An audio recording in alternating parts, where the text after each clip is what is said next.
futur vous intéresse? Moi, je me reconnais assez bien dans les propos de Woody Allen quand il dit « Le futur m'intéresse parce que c'est là que j'ai envie de passer le reste de ma vie. » Bon, je dois bien vous avouer que certains matins, quand j'entends la radio, j'ai une envie très modérée de me projeter dans l'avenir.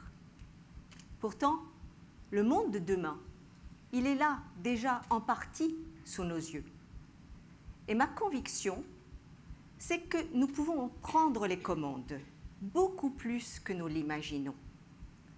Et c'est important d'en prendre conscience, parce que nos actions d'aujourd'hui, elles condamnent ou elles construisent les futurs possibles. Et pour illustrer cette conviction, je vais vous raconter une histoire. Imaginez une région. Cette région, elle est au carrefour de l'Europe du Nord. Elle est au nord de la France. Elle est l'une des plus jeunes et des plus industrialisées aussi. Cette région, c'est le Nord-Pas-de-Calais. Et dans cette région, les habitants savent, pour l'avoir vécu, que quand arrive la fin d'une énergie qui a fait votre développement, une partie de votre économie s'effondre et avec elle, votre avenir. Et cette région, donc, qui a été championne de la première révolution industrielle, qui a souffert de la deuxième, s'est donné pour ambition d'être pionnière de la troisième. À ce stade, il faut que je vous demande quand même si vous vous souvenez des révolutions industrielles. Vous vous souvenez de vos cours d'histoire? Bon, je vais vous les rappeler quand même en 2 mots. Alors, la première révolution industrielle, c'est le charbon. C'est le charbon, c'est la machine à vapeur, et ça donne naissance au chemin de fer, ça désenclave les campagnes. La deuxième, c'est le pétrole, c'est l'électricité, c'est les télécommunications, et ça donne naissance à la civilisation de l'automobile, à l'étalement urbain. C'est le monde que nous connaissons encore aujourd'hui. Et nous entrons dans la troisième révolution industrielle, qui, comme les 2 autres, est marquée par la conjonction de nouvelles sources d'énergie et de nouveaux moyens de communication. Du côté des nouveaux moyens de communication, il y a la révolution Internet, et celle-là, elle est déjà largement commencée. De l'autre, il y a une transition énergétique, une transition vers des énergies renouvelables qui va s'accélérer. Qui va s'accélérer parce que d'ici 2050, avec plus de 9 milliards d'humains sur Terre, les besoins en énergie vont être multipliés par 2. Et c'est intenable selon notre mode de développement actuel. C'est pourquoi, partout dans le monde, se développent des initiatives qui visent à économiser l'énergie et les matières premières, à mieux recycler, à les partager, à développer des modes de transport moins gourmands en énergie, à développer les énergies renouvelables, à apprendre à les stocker, à mieux les distribuer.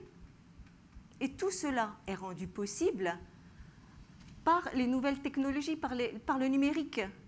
Pensez à quel point votre téléphone est devenu intelligent.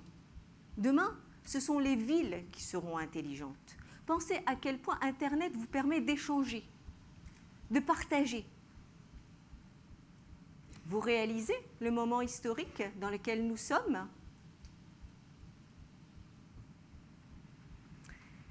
Et cette révolution-là, c'est important d'en prendre conscience parce que soit on la subit, soit on l'anticipe. Et c'est le choix du Nord-Pas-de-Calais. Alors, quand le président de la Chambre de commerce de la région Nord-Pas-de-Calais entend parler de l'Américain Jeremy Rifkin, il a eu l'idée de l'inviter à faire une conférence à Lille. Et puis, il a une autre idée, et il en parle au président de la région. Pourquoi ne pas demander à Jeremy Rifkin de faire un plan d'action pour le Nord-Pas-de-Calais, mais d'une manière un peu originale, en y conviant des acteurs locaux, en y associant le monde politique, le monde économique, le monde universitaire, les associations, les syndicats. Et c'est comme ça que pendant 9 mois, plus d'une centaine de personnes vont travailler à distance, en groupe, en local, avec les équipes internationales de Jeremy Rifkin pour construire ce plan, troisième révolution industrielle en Nord-Pas-de-Calais. bien évidemment, on s'est vite rendu compte qu'il nous faudrait trouver des financements pour financer des tas de projets qui allaient naître. Donc, on s'est tourné du côté du financement participatif dont on a découvert la force via des plateformes de crowdfunding. Et puis, on a eu une autre idée, une idée toute simple. Donner la possibilité aux habitants de faire en sorte que leur épargne serve au développement de leur région. Une banque coopérative a été séduite par l'idée et a lancé le livret d'épargne, troisième révolution industrielle. Vous imaginez, c'était la première fois en France qu'un livret d'épargne était entièrement consacré à une dynamique et à une région. Bon, ça a l'air simple quand je vous le raconte comme ça, mais ça ne l'a pas été du tout. Des gens très très bien nous ont dit qu'on n'y arriverait jamais. Et il a fallu toute la détermination, toute la force de conviction d'une personne avec laquelle je travaille pour y arriver. Et aujourd'hui, ce livret, il dépasse toutes nos espérances. Ça fait 5 mois qu'il est ouvert et il y a déjà plus de 6 millions d'euros qui ont été déposés. Le plus jeune épargnant s'appelle Hugo, il a 5 mois. Et la plus âgée, c'est Raymonde, elle a 92 ans. Et fait étonnant aussi, plus de 30% des personnes qui ont ouvert ce livret n'habitent pas dans le Nord-Pas-de-Calais. Et puis sur ce livret, je vais vous raconter une dernière chose. La première fois qu'on en a parlé à la radio, j'ai reçu tout de suite après un appel d'une personne qui voulait immédiatement ouvrir un livret. Alors, je lui ai dit, écoutez, ça va être très simple, dans quelques temps, vous allez au guichet de la banque ou vous allez sur Internet. Et là, la personne m'a dit qu'il était aveugle. Et je me souviens que je me suis demandé si c'est parce qu'il était aveugle qu'il était le premier à voir les choses vraiment différemment. Alors, qu'est-ce qui s'est passé depuis? Il s'est passé qu'une dynamique s'est mise en place. Bien sûr, nous ne sommes pas partis de rien. Il y avait des pionniers, il y avait des tas de gens qui n'avaient pas attendu qu'on travaille avec Jérémy Rifkin pour entrer dans la troisième révolution industrielle. Notamment parce que le Nord-Pas-de-Calais a un passé industriel et donc une sensibilité particulière aux problèmes écologiques. Au premier rang des acteurs, il y a les universités. Les universités qui sont très en avance, qui travaillent sur un plan, qu'elles soient publiques ou privées d'ailleurs, sur un plan d'université zéro carbone pour la région, et puis qui développent des projets étonnants, comme celui qui consiste à faire d'un campus le laboratoire à taille réelle de la ville de demain, intelligente et durable. Et puis, il y a des bâtiments. Nous avons dans le Nord-Pas-de-Calais, par exemple, le bâtiment des Archives du Nord, qui est un des premiers bâtiments à énergie positive de France, c'est-à-dire un bâtiment qui produit sa propre énergie et qui produit même plus d'énergie qu'il n'en consomme. Et puis, nous avons des friches industrielles qui ont été pour beaucoup reconverties en bâtiments high-tech. Nous avons aussi des entreprises, des très grandes entreprises, mais aussi des plus petites qui sont leaders dans leur domaine, comme le leader européen du recyclage des pneus ou le leader européen de la fabrication de bornes pour voitures électriques. Voilà. Et puis, regardez l'église de Los Angeles, qui est une ville de l'ancien bassin minier. Regardez son toit. Vous voyez, cette révolution, ça fait longtemps qu'on y croit.